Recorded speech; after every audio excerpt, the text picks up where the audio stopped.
The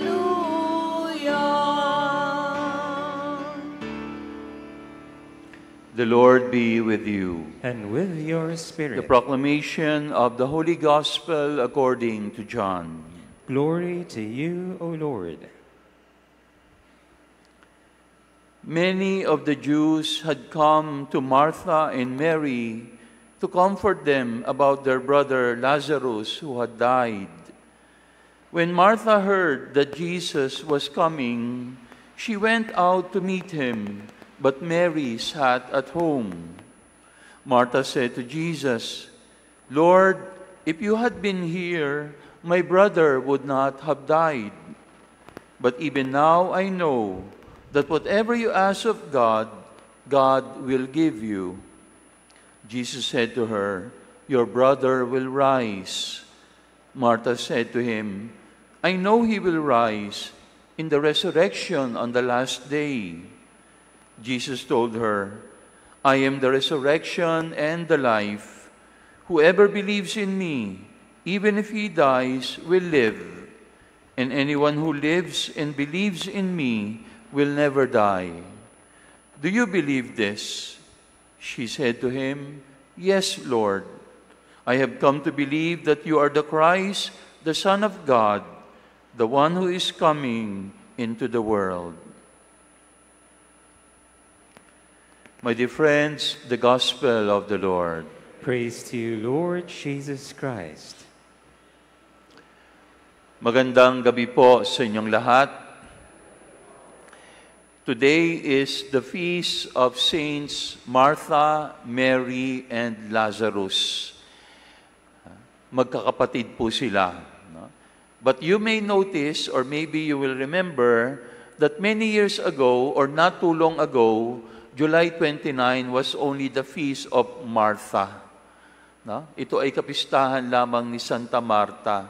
And it is only lately that we celebrate the feast of Mary, Martha, and Lazarus.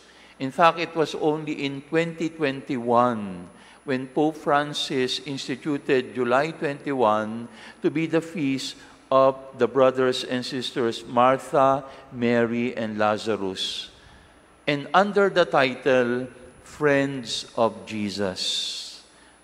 So ipinagdiriwang natin yung kapistahan ng tatlong ito bilang mga kaibigan ni Jesus. At totoo naman, because when you read the Bible, we know that they are friends of Jesus.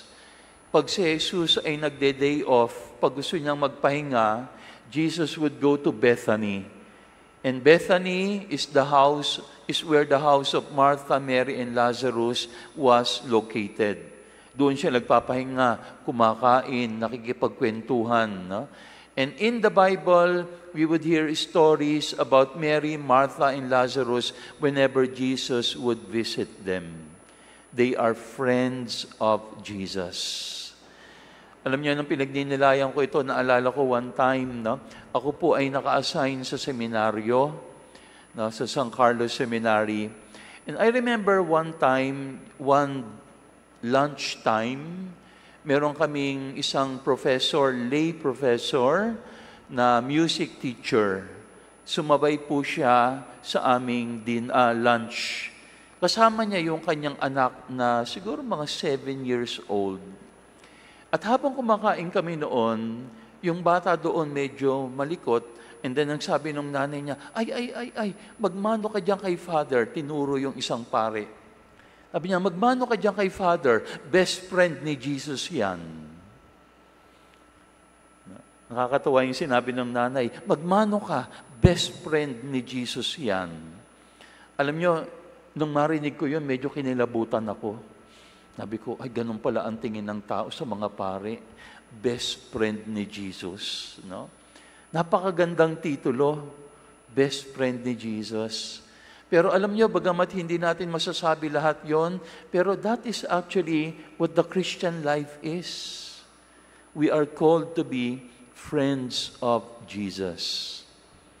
And that is the reason why Pope Francis instituted this feast, to remind us that all of us, like Martha, Mary, and Lazarus, are called to be friends of Jesus.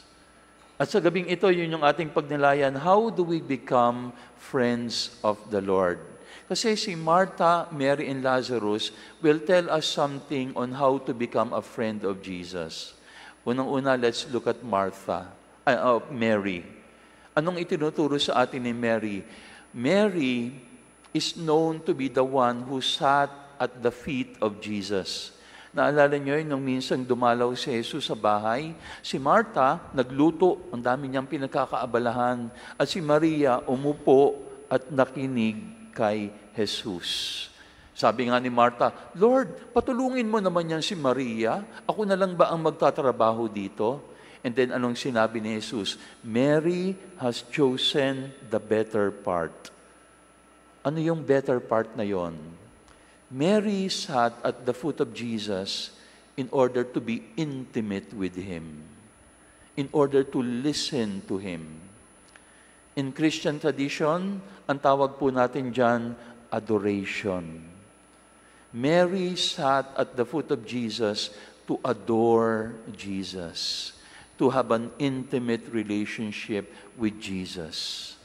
At alam niyo po ba kung anong ibig sabihin ng adoration? Adore? It comes from two Latin words, ad ora. Ora means lips. And so ad ora means literally to be lips to lips with the Lord. To kiss the Lord. To be intimate with the Lord. Kaya whenever we adore the Lord, we are kissing the Lord. We want to have an intimate relationship with the Lord. At yan ang itinuturo sa atin ni Maria. Na sana kapag nagdadasal tayo sa Panginoon, pag lumalapit tayo sa Panginoon, hindi lang dahil meron tayong hinihingi sa Kanya. At yung Panginoon nagiging pengi noon. No? Hindi lang pengi nito, pengi noon. Minsan lumalapit tayo sa Panginoon just because. Walang dahilan. Gusto ko lang makasama ka. To adore you, to be intimate with you, to be friend with you. So yan ang tinuturo sa atin ni Maria, to adore the Lord. Si Lazarus, ano naman ang tinuturo sa atin? Lazarus, wala tayong masyadong alam tungkol sa kanya, pero alam lang natin, binuhay siya ng Panginoon. Nung namatay si Lazarus, binuhay siya ni Jesus. At ang sabi ng mga tao, iniyakan ni Jesus yung pagkamatay ni Lazaro. Kaya nung binuhay ni Jesus si Lazaro, ipinakita doon that Jesus was the hope of Lazarus. Because he was already dead and yet he was brought back to life. So Lazarus is a symbol of us who are called to hope in the Lord. To hope in Jesus who is our life. Hope is a theological virtue na pinapaalala sa atin. Yan ang talagang nagbibigay buhay sa atin. Pag-asa. Di ba meron po tayong kasabihan, habang may buhay, may pag-asa. Pero alam nyo, mali po yun. O hindi masyadong totoo yun. Kasi maraming tao ang may buhay, pero wala ng pag-asa. Iniwan na ng pag-asa. Di po ba? Tignan nyo yung katabi nyo ngayon. Mukha bang may pag-asa pa? May mga taong ganun eh. Buhay pa pero wala ng pag-asa. Kaya nga di ba, minsan nakalulungkot, some people take their own lives. Why? They have lost hope. Ang dapat nating sabihin, habang may pag-asa, may buhay. Kaya mahalaga si Lazaro eh. Pinapaalala sa atin na ang dapat hilingin natin, hindi lang buhay. Ang hilingin natin, Lord, give me hope.